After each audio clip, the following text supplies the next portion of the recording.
Please be seated and let's pray.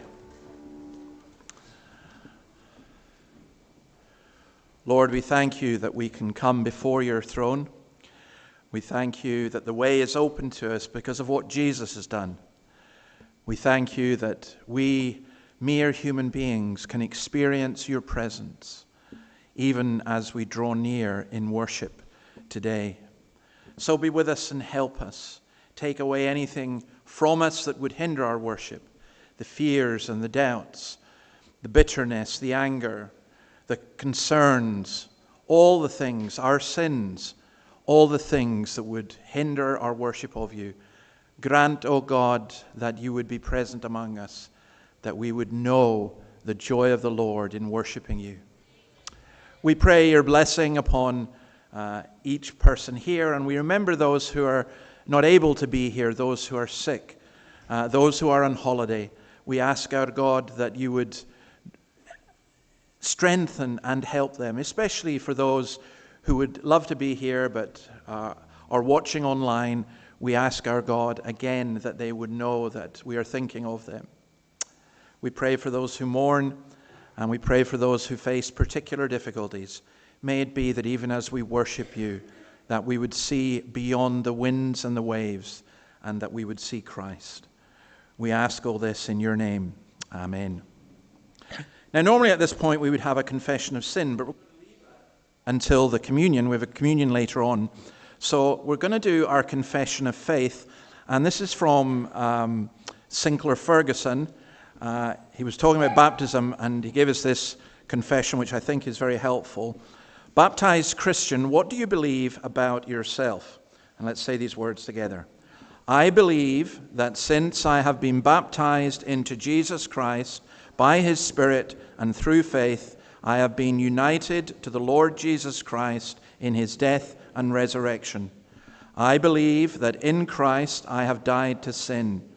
I believe that although sin is still present in me, it no longer reigns over me. Therefore, I now commit myself to resisting sin and knowing that I am no longer what I used to be. I look forward to the day when I will be all that I am not yet am, not only delivered from the guilt and reign of sin, but set free at last, even from its presence in me. Thanks be to God. Amen. Now we're reading through the book of Isaiah. We're at Isaiah chapter 42, verse 18, and Meg is going to read that.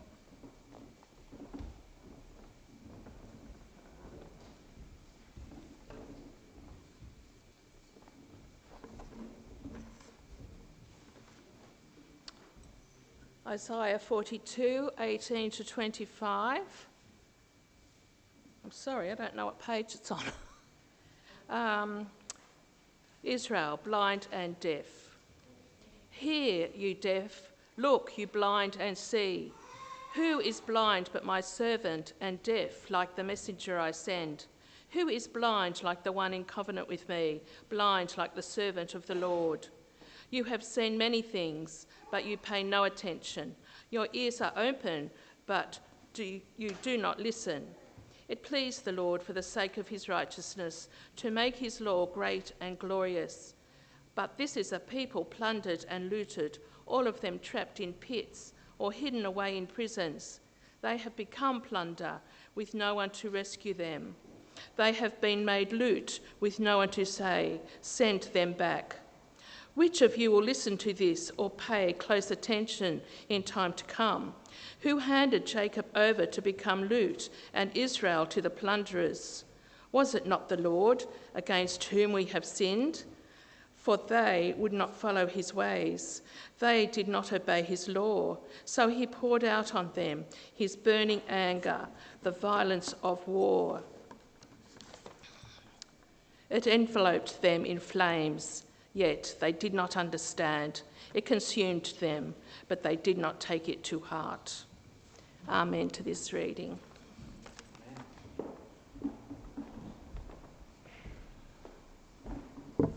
Now we have a country of the week, and for those of you who've been following the World Cup, I'm making prophecies each week, and I got it right. I got Morocco.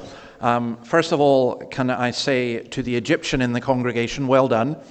The Australians may not be so much, and of course I'm a Scot, so I can't talk.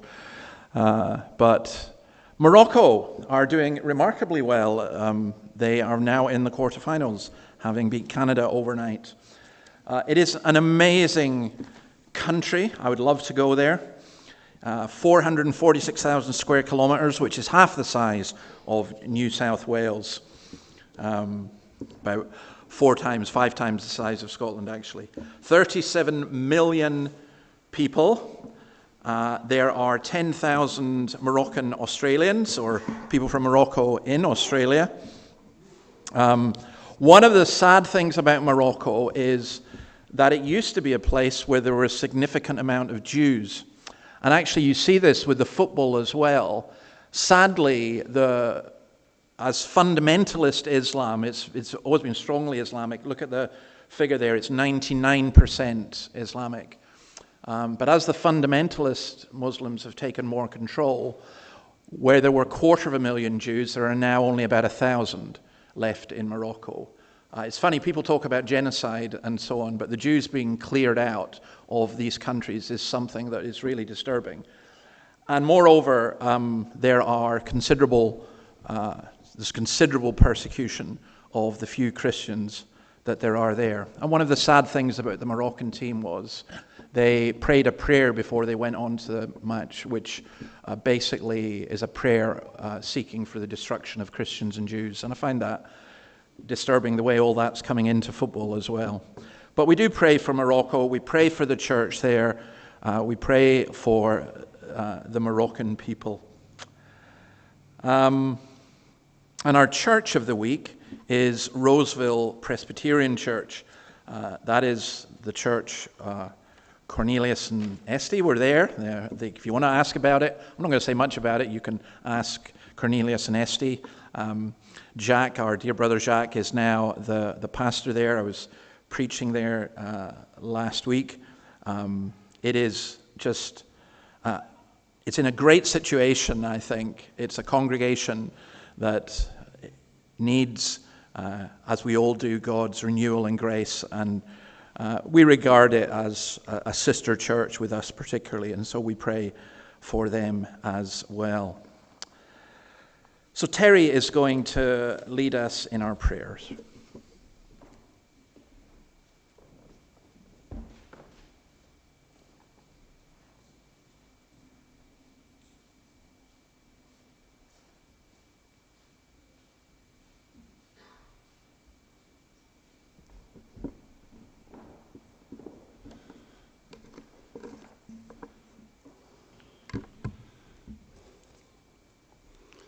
Let's pray to our Heavenly Father. Heavenly Father, we come before you with humble and thankful hearts, praising you as our sovereign God, the creator of all things. You alone are worthy of all honour, glory and praise.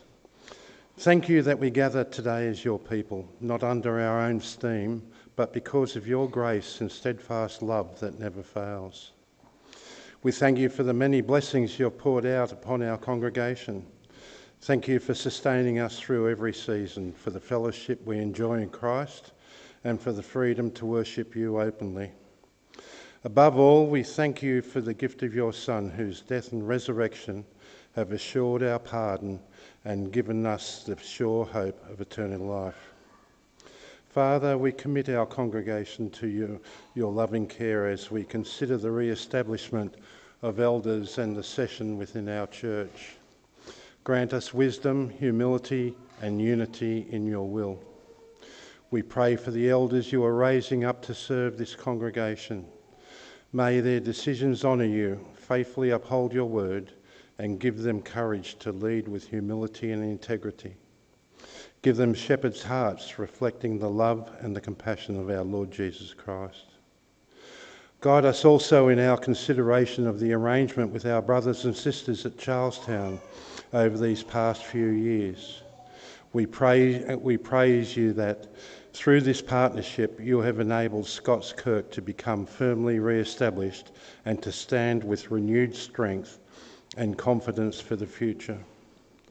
We pray that you continue to bless both congregations and that they continue to prosper, and we give you all the glory. We thank you for David and the ministry and his ministry among us. Thank you for his preparation and commitment to preaching your word faithfully and without compromise. Strengthen him in body, mind and spirit. Protect him and Annabelle and refresh and encourage them. As your word is proclaimed week by week, grant each one of us listening ears and receptive hearts. We pray that your Spirit takes us further than being merely hearers of the word, but committed doers. Lord, we pray especially for those who gather with us who do not yet know Christ as their Saviour. Open blind eyes to see the beauty of the gospel. Soften hardened hearts and draw them to yourself. May they hear the good news of forgiveness through Christ alone, repent of their sin and place their trust in him. May they experience the transforming power of your saving grace and begin a new life as disciples of Jesus Christ. We thank you for your work, for the work that you are accomplishing throughout Newcastle. We rejoice that your kingdom is greater than any one congregation and that faithful churches across our city proclaim the same gospel. Strengthen the bonds we share with our fellow believers from other churches, and may our relationships be marked by love, encouragement and mutual support, remembering that we are one body in Christ. Father, we also give you thanks for those whom you have recently added to our fellowship. We rejoice in welcoming our new members today into the life of this congregation. Help them to find deep friendships, opportunities to serve, and joy as they worship alongside us. Knit us together so that we may grow in maturity, encourage each other, and shine as faithful witnesses in our community. As we continue in our worship today, may every prayer, every hymn, every reading of Scripture, and every word preached bring honour to your name. We ask all these things with confidence, not because of anything that we have done ourselves, but through Jesus Christ our Lord, who lives and reigns with you in the Holy Spirit, now and forever. Amen. Okay, boys and girls, let's see who we've got. Do you want to come on down?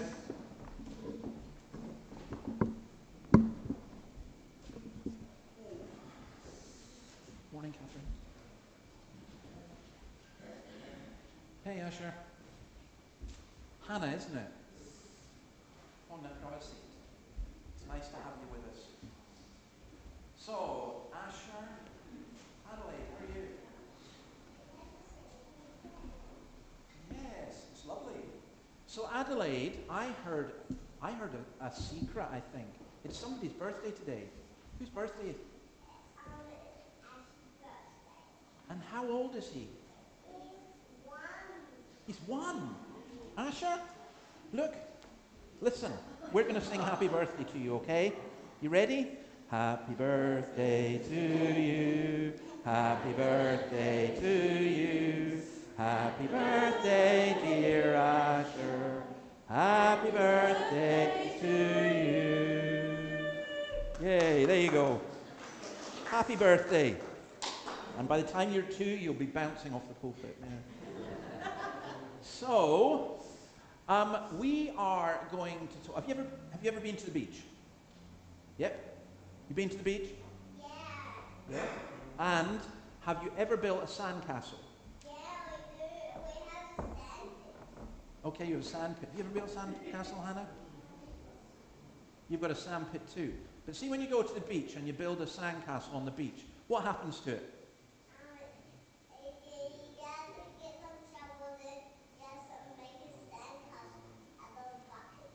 You make a sandcastle with buckets, that's right. But then what happens to it when you build it?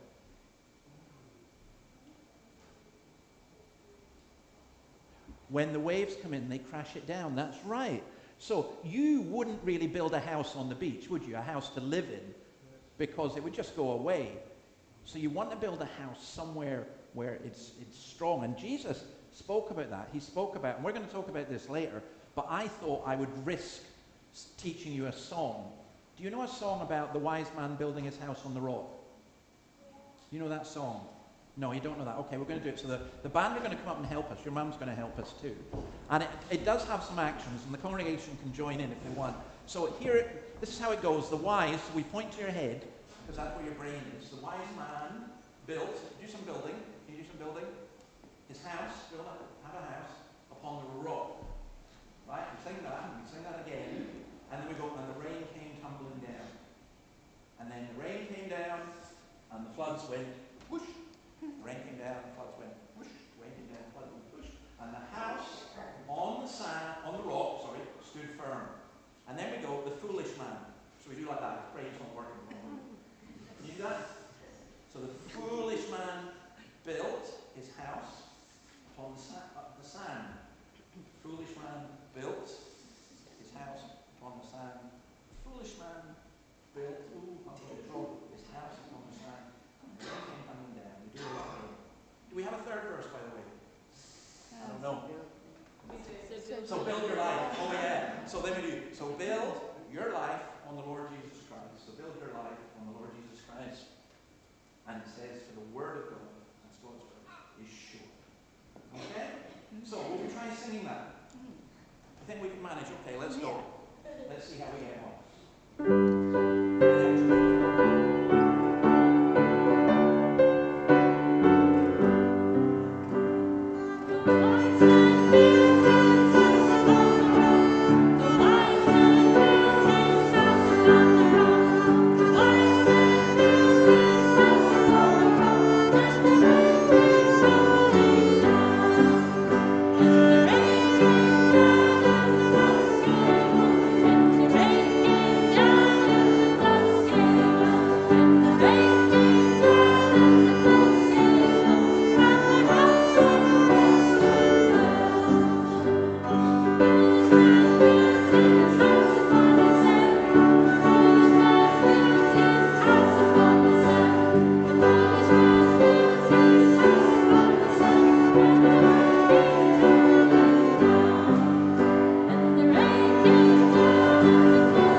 It's funny, I don't know how old you are, but I learned that song in Sunday school, and I've never forgotten it.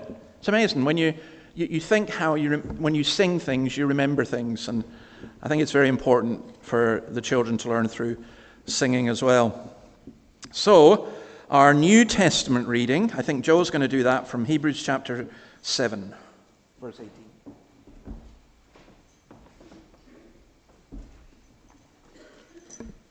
Morning, everybody. Today's reading is Hebrews chapter 7, 18 to 28, and you can find that on page 1165 in your pew Bibles. The former generation is set aside because it was weak and useless, for the Lord made nothing perfect, and a better hope is introduced by which we draw near to God. And it was not without an oath. Others became priests without an oath, but he became a priest with an oath when God said to him, "The Lord has sworn and will not change his mind, you are a priest forever." Because of this oath, Jesus has become the guarantor of a better covenant. Now there have been many of those priests since death prevented them from continuing in office. But because Jesus lives forever, he has a permanent priesthood. Therefore, he is able to save completely those who come to God through him, because he always lives to intercede for them. Such a high priest truly meets our need, one who is holy, blameless, pure, set apart from sinners, exalted above the heavens. Unlike the other high priests, he does not need to offer sacrifices day after day, first for his own sins and then for the sins of the people. He sacrificed for their sins once and for all when he offered himself. For the law appoints as high priests men in all their weakness, but the oath, which came above the law, appointed the Son, who has been made perfect forever. Thanks be to God for his word.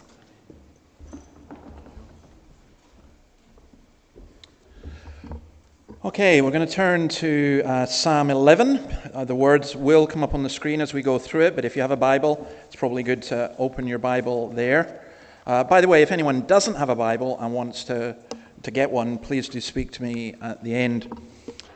And what we're going to do is we're going to look at three things from this psalm which are, well, to my mind, astounding in different ways. But if I was saying to the children, I would say it's very simple. You need to build your life on Jesus. That's the foundations. God sees us. Always remember that. And we can see God. Those are the three things. Now, what I want to say about the three teachings that you're going to get, in a sense, they may seem kind of trite, but I honestly believe this. If you understand this and you put it into practice, your life will be absolutely changed. Even if you are a Christian, to grasp what this song teaches us will just help you enormously. Now, where we begin in this psalm is really, it's entitled For the Director of Music of David, and it's a song about David basically wanting to give up. The background is 1 Samuel chapter 18, where Saul was trying to kill him. And David is being tempted just to give up. I don't know if you've ever been like that, but that is what happens. So we'll read the first bit, verses 1 to 3. In the Lord I take refuge. How then can you say to me, flee like a bird to your mountain? For look, the wicked bend their bows. They set their arrows against the strings to shoot from the shadows at the upright in heart. When the foundations are being destroyed, what can the righteous do? Well, before we look at God's word, I do want to pray again, and I should have said this earlier. We pray for the Granary Church, whose leader, Sue Prosser, died this week, and we pray for her husband, Rick. A lot of you will know both of them through their work for the Lord in this city. So let me just pray. Lord, as we come to look at this and we think about foundations being shaken, we think of Rick and as he mourns the loss of his wife, and the congregation in the Granary and the family, their children. Lord, we ask for your protection to be upon them. And as we think of the need for the gospel to grow, we do pray for Jacques in Roseville and ask that you would bless him even as he preaches your word right now. And we pray for us that as we look at this, you would speak to our hearts, that we would understand, and that we would be doers as well as hearers of the word. In your name, amen. Okay, so what do you see? We're going to be talking a lot about sight. And, what do you see in terms of the culture and where we're at? Sometimes we don't want to see things. Imagine you were on the Titanic, and it's the safest ship in the world, and you're having a steak dinner or something, and someone says, oh, there's an iceberg out the window, and then someone else says, oh, I think we've hit it. And you just don't want to see that. You don't want to know. Sometimes we're like that. There are things that we see, but we don't want to see them. We want to avoid them. And I think David here is seeing something. He's got a temptation just to get out, the advice to flee. Flee like a bird to your mountain. There's real danger for him. And David he's saying, well, why should I run away? And he is thinking about it. And he uses the image here of a bird fleeing to a mountain where it would be safe. In other words, things are not safe. I read today of an amazing woman, a feminist called Louise Perry. If you ever read her, I didn't read it today, I read it, I think, yesterday. If you ever get a chance to read some of her work, it's incredible. And she's come so close. In fact, she may even be a Christian by now. But I heard her saying that she was fleeing away from the United Kingdom. Guess where she's coming? Australia, because Australia is paradise, And she's coming here. And she was explaining why she was leaving and her fear of the instability in the society. Well, sometimes you can get Christians like that, can't you? What we do is we say, oh, the world's in a terrible mess, and what are we going to do? We're not going to do that here because I couldn't stand it. But we could say, why don't we just form a little Christian commune and get out of Newcastle and head, I don't know, I heard of a place called Dunedoo or something, which I thought was just great. Why don't we head to Dunedoo and just, set up a commune there, and then we'll all live together in perfect harmony? Not a chance. I look at you now, and there's not a chance that we would live together in perfect harmony. But there's a temptation to do that. And the devil wants to cause us to distrust and to fear, because we can flee in another way. We can flee into ourselves. We don't want to talk to anyone. We've been hurt and let down by people. We're just going to stick with what we know ourselves. But that doesn't work either. So what David does here, he says, in the Lord I take refuge. That's where he begins. And the phrase, the words that are used for the Lord, it's emphatic. He's saying there's a bigger picture. He's got a temptation to walk away, but he's not going to flee to the mountain. He's going to take his refuge in the Lord. Why? Why? Because he is being tempted. The wicked are bending their bows. The foundations are being destroyed. Now, we think of Jesus was tempted also. He was tempted in every way just as we are, but he was tempted to flee, and there are at least two occasions. The Pharisees tried to get him to flee because of the fear of Herod, and Peter tried to get him to flee from the cross.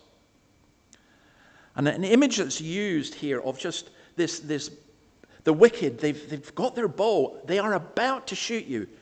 You better run. You better get out of here.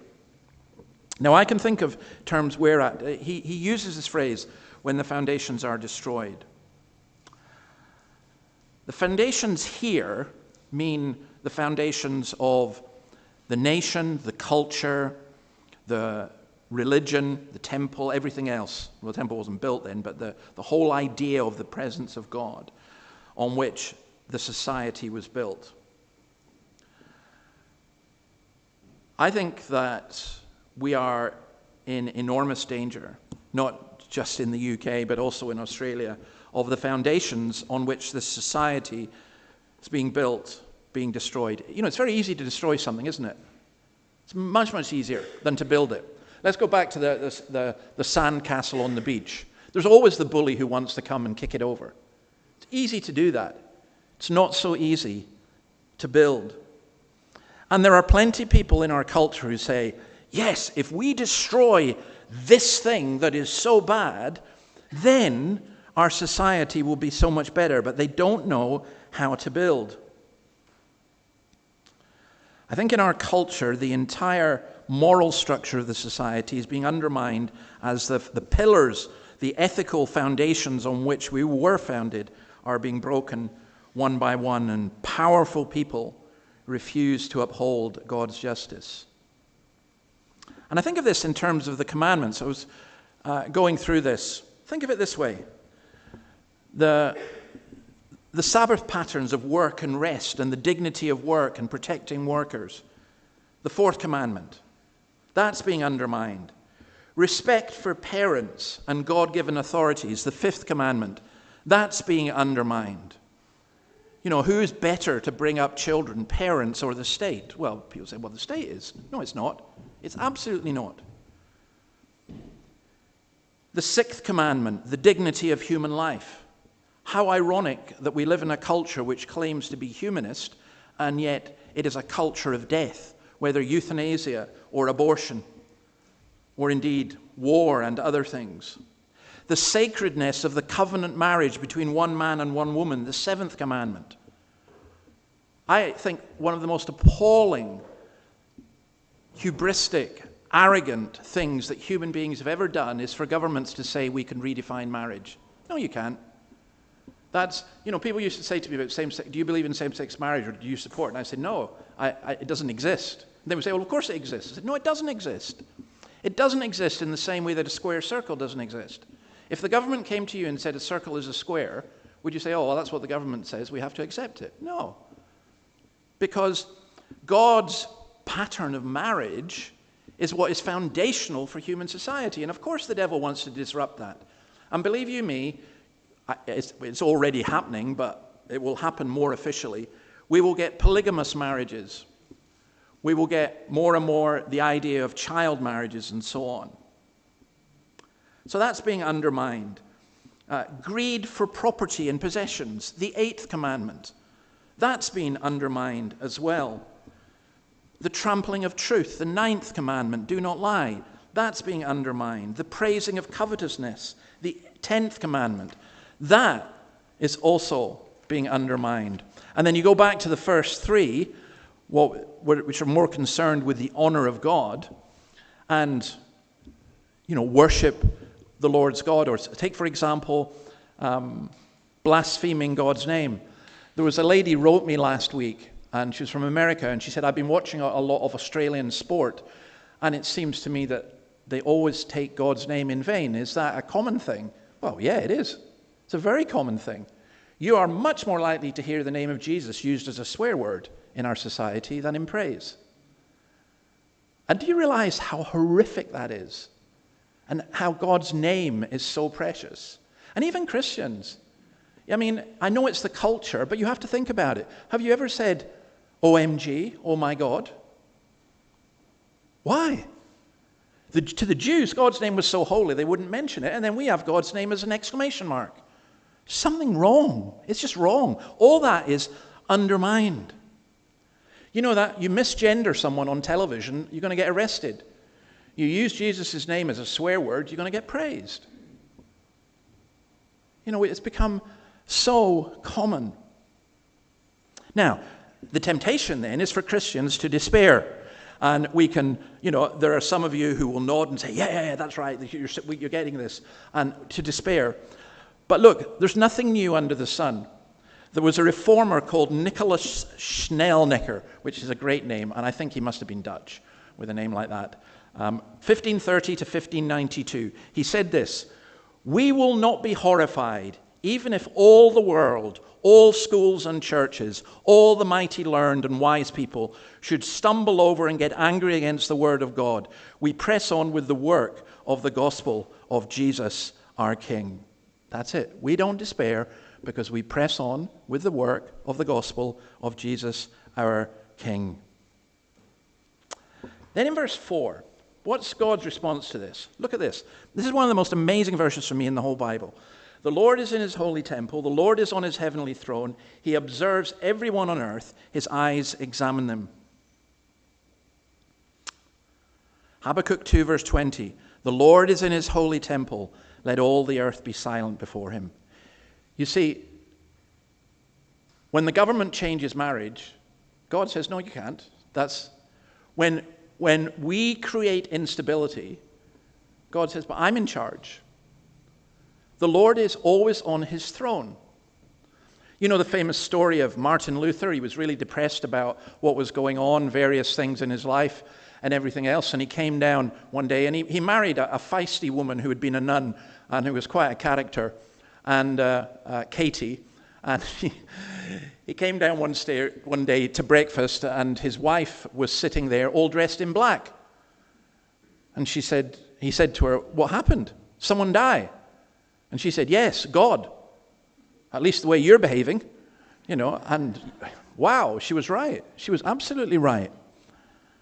God is still on his throne. He examines from his throne. His eyes examine them. The Lord observes, but the key thing here is he's not a passive observer. He's not overlooking, going, "Oh yeah, that's happening." He observes. He sees. Absolutely. Now, I want to say something about God seeing things, and I'm tempted to get carried away because I've been thinking about this for about 2 or 3 weeks, and it's just blown my mind what we call the omniscience of God, the seeing of God. And this is where I think if you grasp this, it makes an enormous change.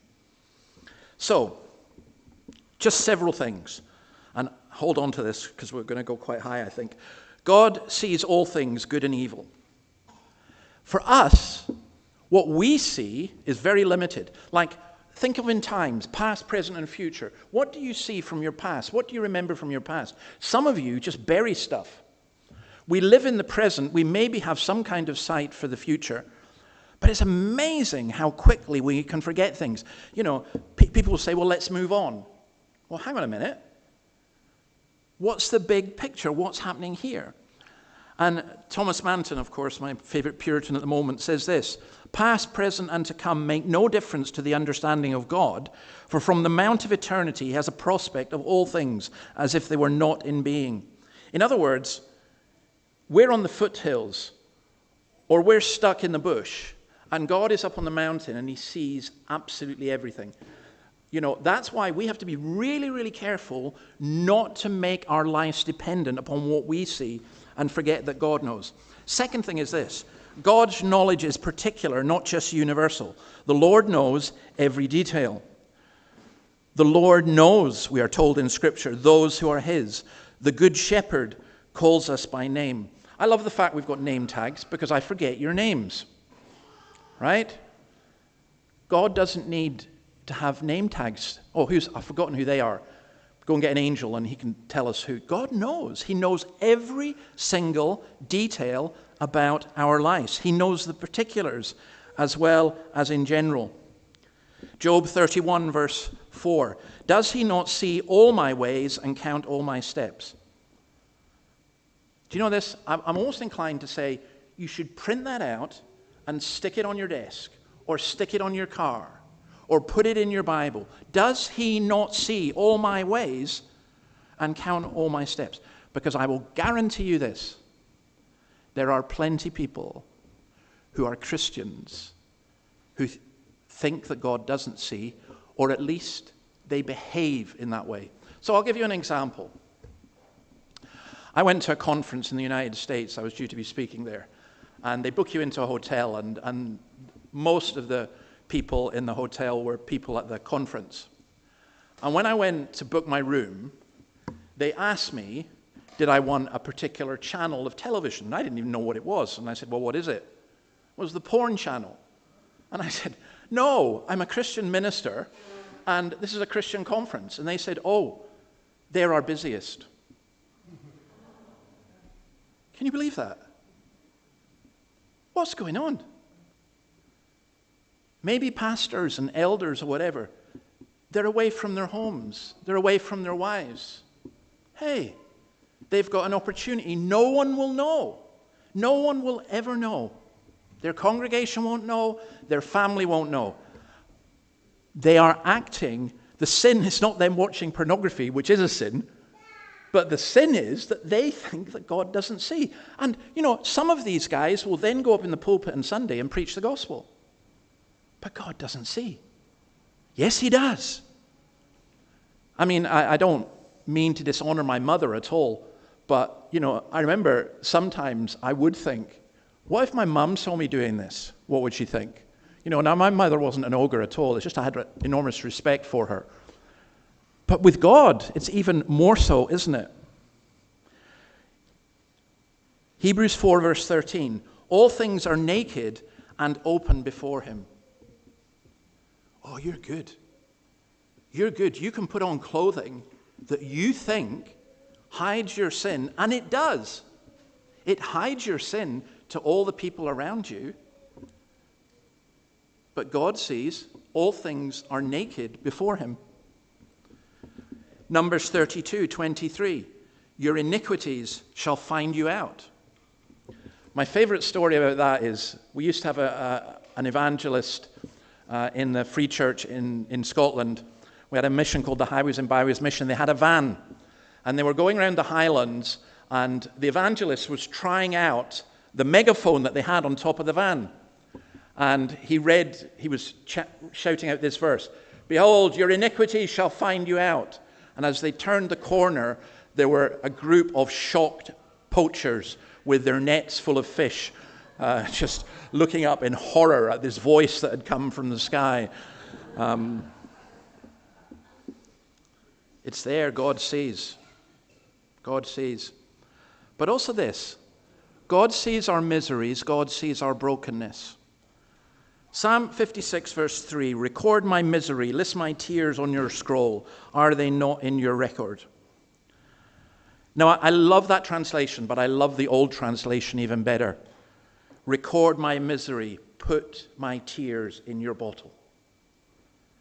And that is a beautiful image. God sees our tears and he puts them in his bottle. And here is a bottle of our tears. Because God's understanding is infinite. Now, this is really important to grasp. This is how great God is. See, we have difficulty with God because we project God, we limit God to who we are and how we behave.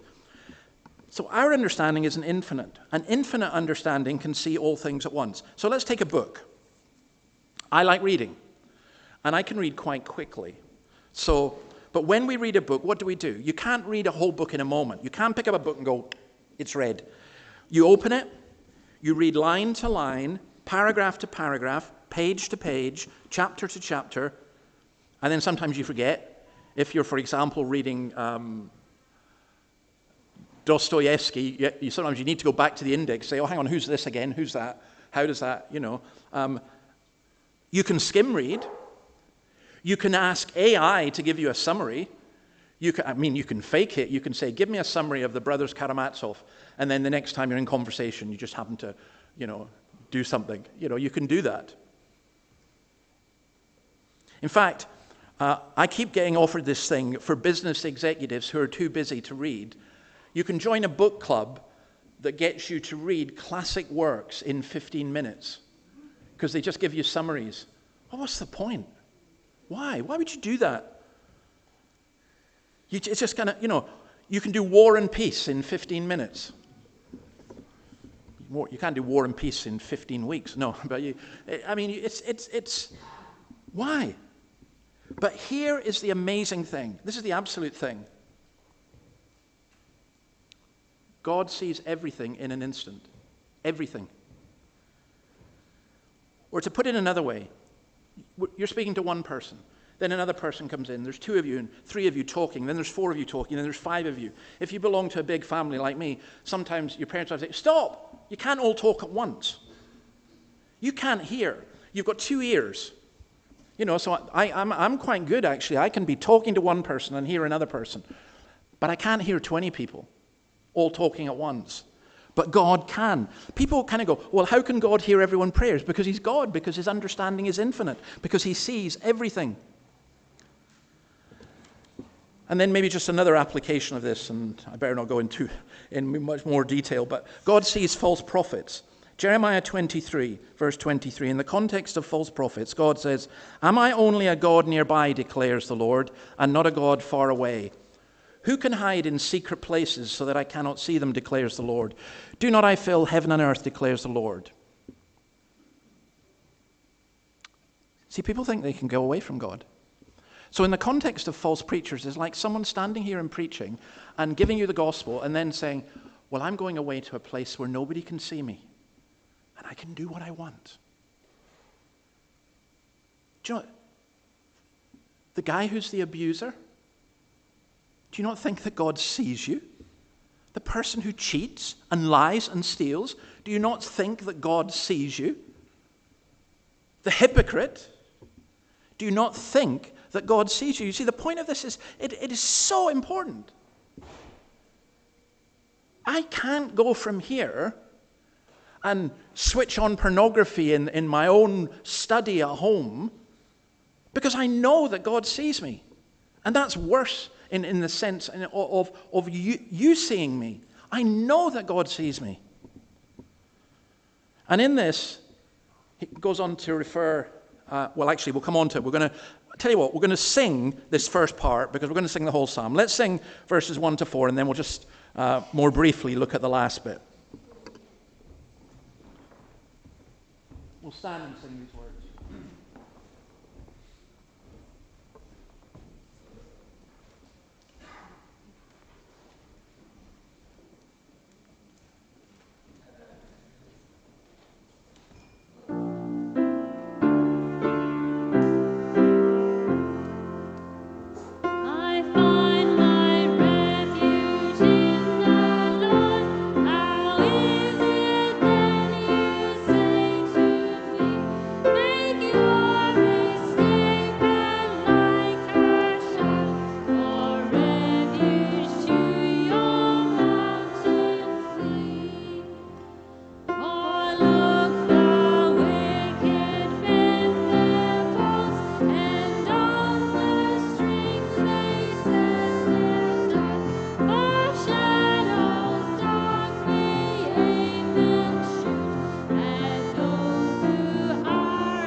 Now again, you see the practical implications of this.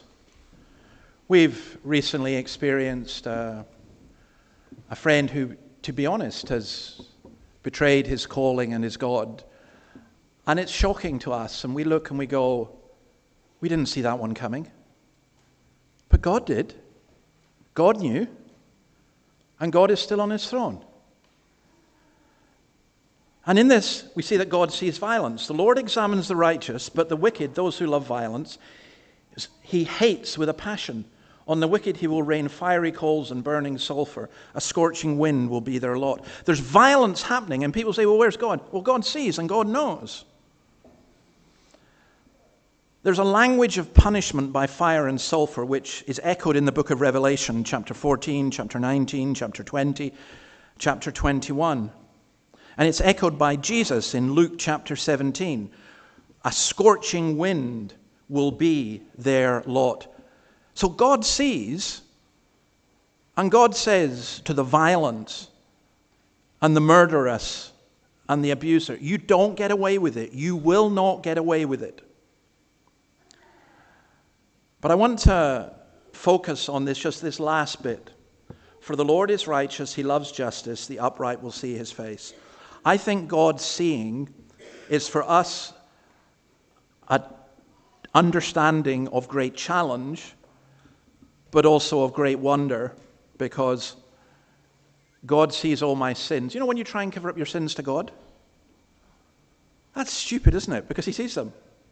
You can't do that.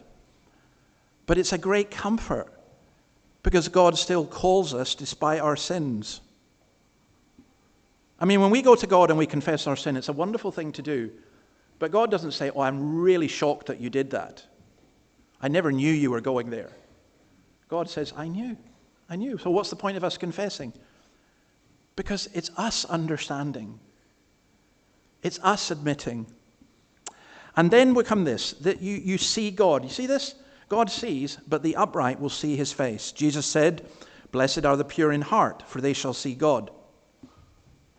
Job says, I will see your face. In the Garden of Eden, humanity was thrown out from the presence of God.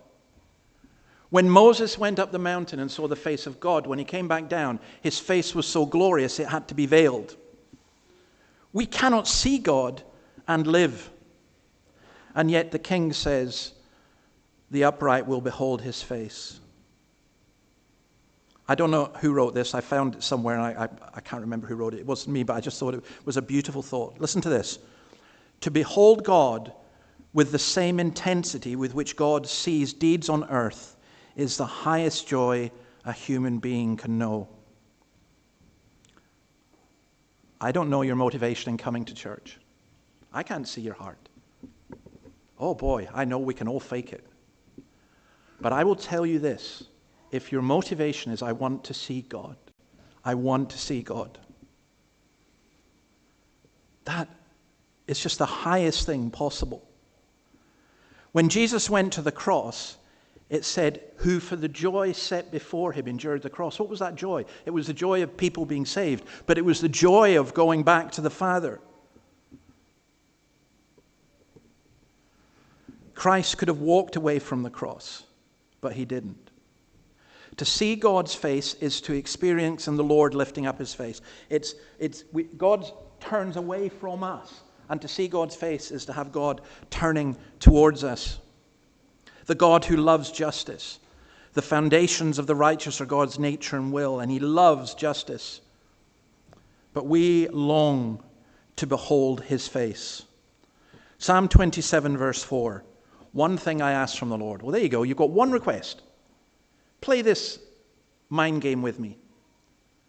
You've got one request right now to ask God. What would it be? Please heal my friend of cancer. Please give me joy. Please get me that job. Please forgive my sin. Whatever. Just think what the one request would be. And then Psalm 27 says this, one thing I ask from the Lord, this only do I seek, that I may dwell in the house of the Lord all the days of my life, to gaze on the beauty of the Lord and to seek him in his temple.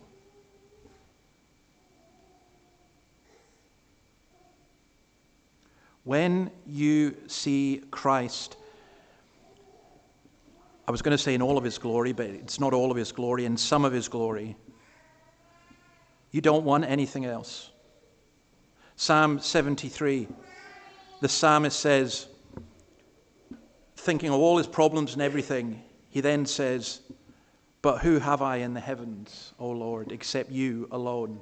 And on the earth there is none that I desire. See, that intensity of emotion, that intensity of passion for God is, I cannot describe how beautiful that is. I will say this, I've experienced it several times. Not enough, but enough to be able to say, Lord, give me more. So, as we think about this,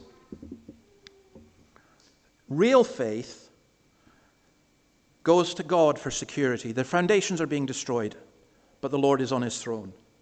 Real faith accepts the testing of the Lord in life's purpose. Lord, why are you doing this? This is painful. This hurts. This is miserable. But I trust you because you have the big picture. And real faith awaits a blessed outcome. God works all things for the good of those who love him. But when I see his face, when I behold him in glory, you know, I think that those who we know and love, who are believers, who have died and who've gone to heaven, we don't feel sorry for them. Everything we see in this life is shadow. It's not the reality. Now they see the reality. They are blessed beyond belief. They are blessed beyond belief. And one day, if you are a believer, that is what you will see. But if you are not a believer, then God sees you and all the sin and all the ugliness, and there is just a judgment that is to come. So I want us all to reflect upon Jesus and this psalm. You bend the bow. The Lord had the bow bent against him. Do you know when he was in the Garden of Gethsemane, he was looking at the arrow, or to put it another way, the cup of God's wrath. It was there before him, and he was tempted beyond anything not to drink it. Father, take this cup from me. Take this cup from me. Nevertheless, not my will, but yours be done.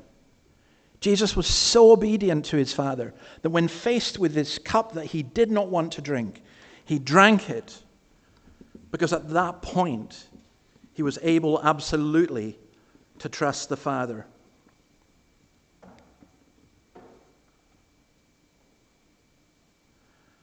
That's what real Christianity is.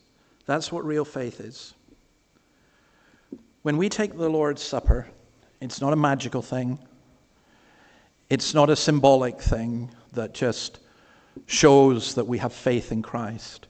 When we take the Lord's Supper, we are drinking his blood in the sense of that's how we're forgiven. We are eating his body in the sense of it was his body that was given for us. But it is a communion. It is a communication of God to us. And you know what it's like? It's sitting at the table and seeing the face of the one you love. Now, for those of you who've had a happy family upbringing, one of the things you remember most, isn't it, is sitting around the table, say at Christmas or whatever. And one of the saddest things at Christmas, for some of us, is when you sit around the table and people who used to be there are no longer there. You no longer see their face. When we sit at the Lord's table, Jesus is saying, no, you see my face. You see my face. I've not gone. I'm here. I'm communicating myself to you. Well, may we understand and grasp that. Let's sing the last part of that psalm, verses 5 to 7. And we again shall stand to sing.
Now we come to the communion. I want to explain something about it. What we do at the communion is we take bread and wine. What we're going to do is the elders will not the elders, the servers will hand out the bread. I ask you to hold on to it until I'm able to pray, and then we will eat together, and then we will do the same with the wine. Now, the communion is for believers. If you're not a believer, I would ask you not to take it, but to reflect upon your own life, and I hope and pray that this will be the last time that you won't take it, that you will become a believer.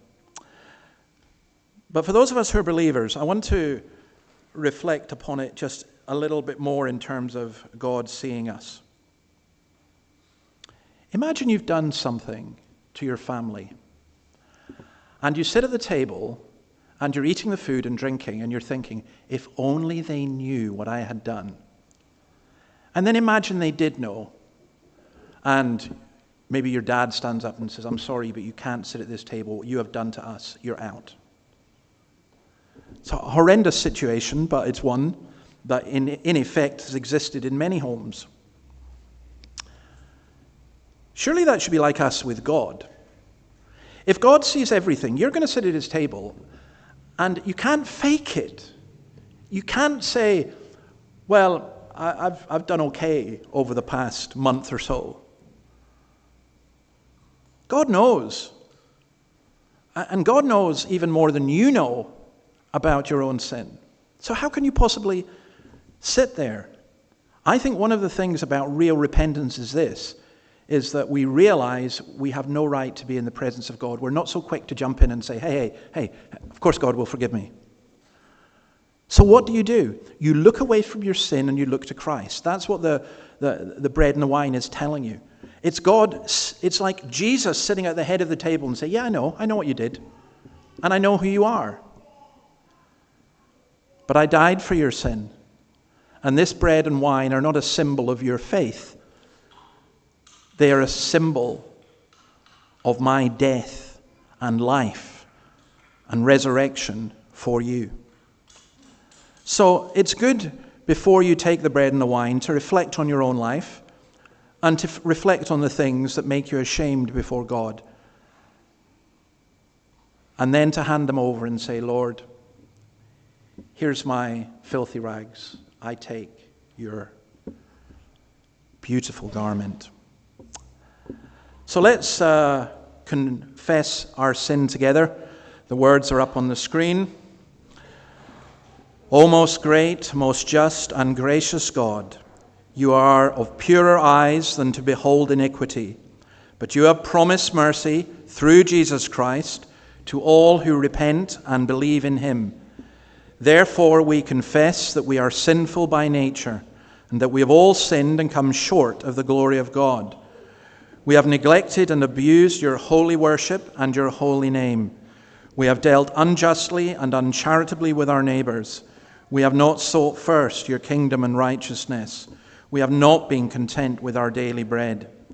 You have revealed your wonderful love to us in Christ and offered us pardon and salvation in him. But we have turned away. We have run into temptation, and the sin that we should have hated, we have committed.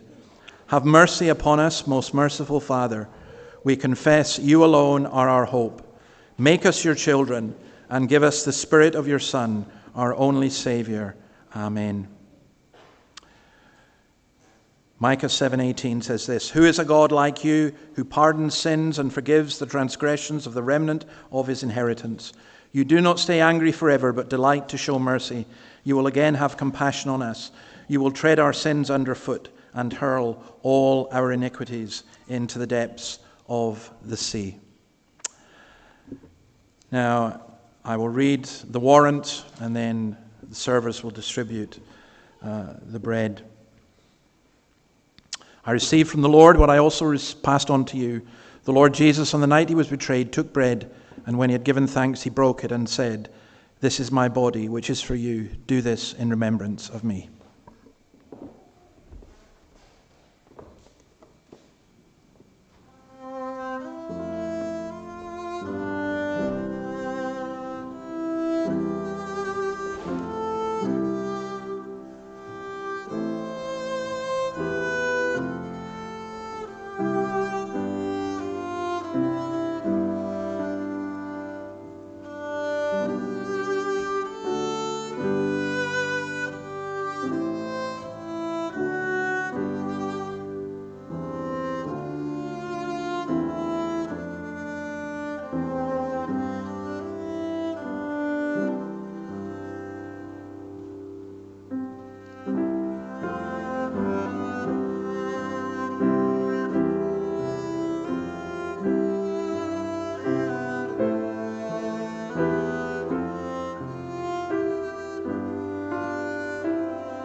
Let's pray. Lord, when you took the bread, you broke it, you gave thanks. What were you giving thanks for? You thanked the Father for sending you to do this wonderful work. You saw the fruit that was coming, and you knew that all things were in your Father's hands. And we come and we give thanks to you, to the Father, the Spirit, the triune God, who gave us this great salvation. And so we eat gratefully. Amen.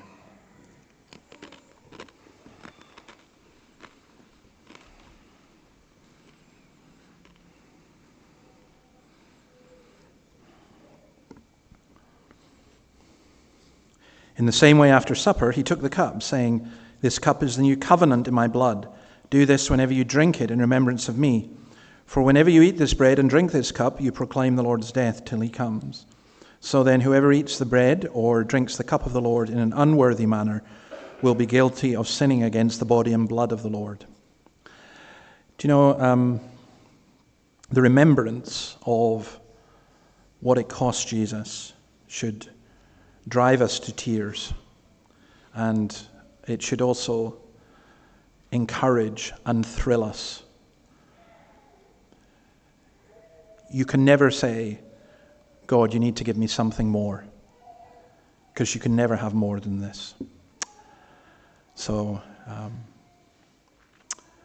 we'll pass the grape juice round just now, and then we again hold on to it and we'll drink together.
O Lord, what can wash away my sin? Nothing but the blood of Jesus. We drink this in your remembrance and for your glory. Amen.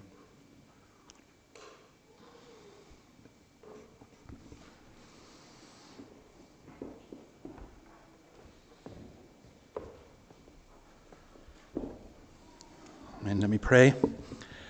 We give thanks, Lord, for your many mercies to us.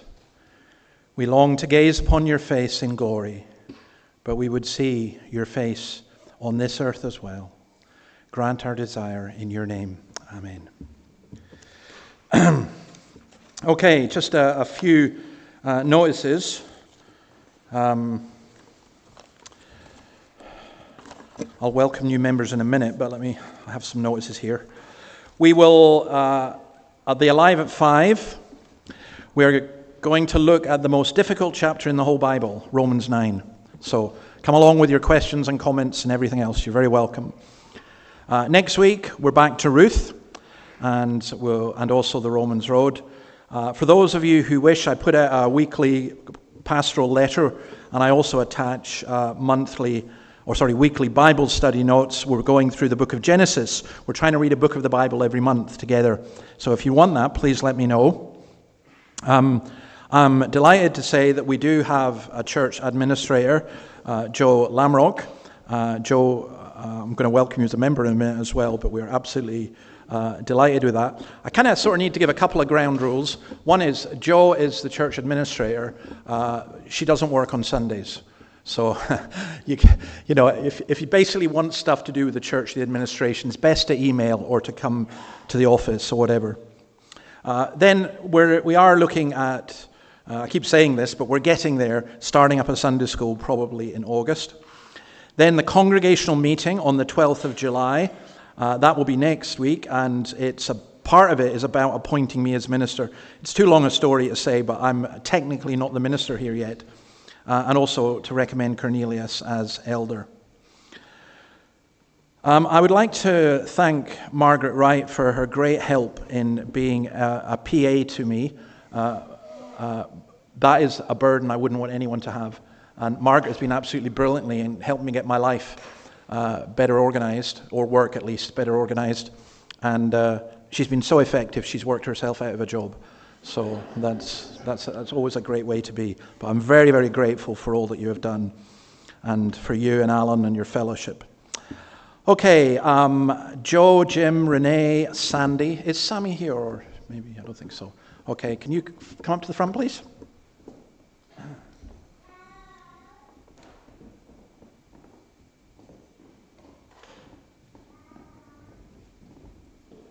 And with each of you, can I just briefly ask you to introduce yourself? Start with Renee.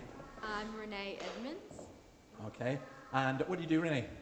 I am a teacher at the Hive, so it's like a creative arts school. Yeah, and you're also a singer. Yes. Yeah, and we enjoy having you singing with us. Thank you so much. Joe, introduce yourself. Use the microphone, I think. Morning, everybody. Joe Lamrock. I'm a retired nurse and now the new church administrator. Okay. Sandy, you go next. Hi, Turn it down, yeah. I'm Sandy Murray. I'm also retired, and a fellow Scot. Yeah, I've been for a long time. That's right. That's right. That's a qualification for being. And another Tamworth person as well, Jim. Yeah. Yes. So I'm the other half to Joe, and I'm retired. Was teacher in one form before, so enjoy being here. Well, we love having you all here. We're very thankful to the Lord for bringing us and for the fellowship that we can have together. And what I'm going to do is I'm going to pray for you, and then Terry will come as well and welcome you on behalf of the Kirk session. Lord, we thank you for your blessings to us as a congregation. Thank you for sending Renee to us and for the gifts that you have granted to her and for who she is. And we pray that she would grow and develop in you, in our fellowship together. Thank you, O Lord, for Sandy. We pray that you would help her in all the relationships that she has, and may she grow in faith and grace and knowledge of the Lord.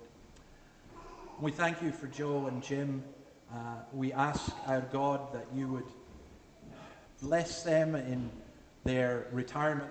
Joe is church administrator as well, and in their fellowship together with us. We thank you that you bring people from different places, different backgrounds, but unite us in Christ. And we bless you for each of these sisters and our brother as well. In your name, amen. I'd like to welcome you. Thank you. Now, and I have, sorry, I'll let Jim go do that. Thanks. I'd like to give each a copy of what is becoming our hymn book. So that's for you. And Ray, you don't have this already, do you? No. No, okay. So that's for you. I'm not giving one to you. No. I forgot to bring the other one. So I thought I'd probably be seeing you, so I'll get you one to share. Thank you. God bless you.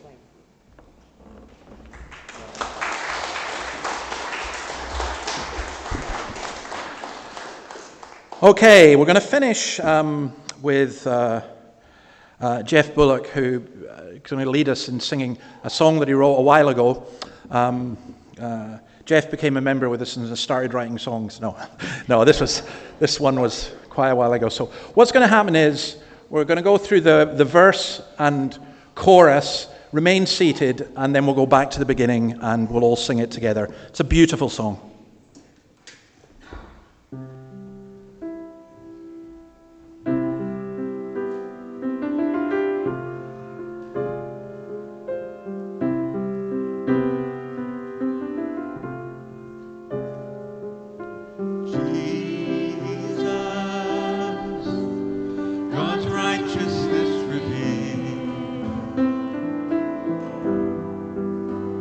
Son of Man,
Now may he, who has rescued us from the domain of darkness and transferred us to the kingdom of his beloved Son, fill you with all knowledge, so that you will walk in a manner worthy of the Lord, to please him in all respects, bearing fruit in every good work, increasing in the knowledge of God.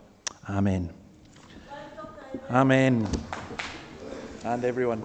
There's tea and coffee served through in the hall.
Morning. Good morning. Hey, where's the package, Jack? Oh, I forgot it in a hurry. Oh my gosh, okay, quick. Some of my boys are like that. Oh, that's amazing. Hey, 1995, that's coming. Yes, it's good to you. Yeah. Oh, well done. I was going to say, you know, he rained. Oh, I know. I can't remember what I was doing, so... Yeah. Thank you for that, Benji. Oh, gosh. That was great.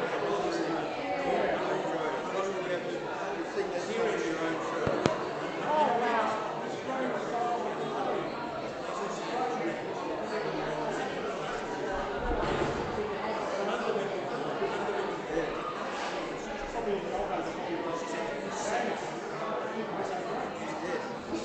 I like the sort of the movement in the song. Oh, very much.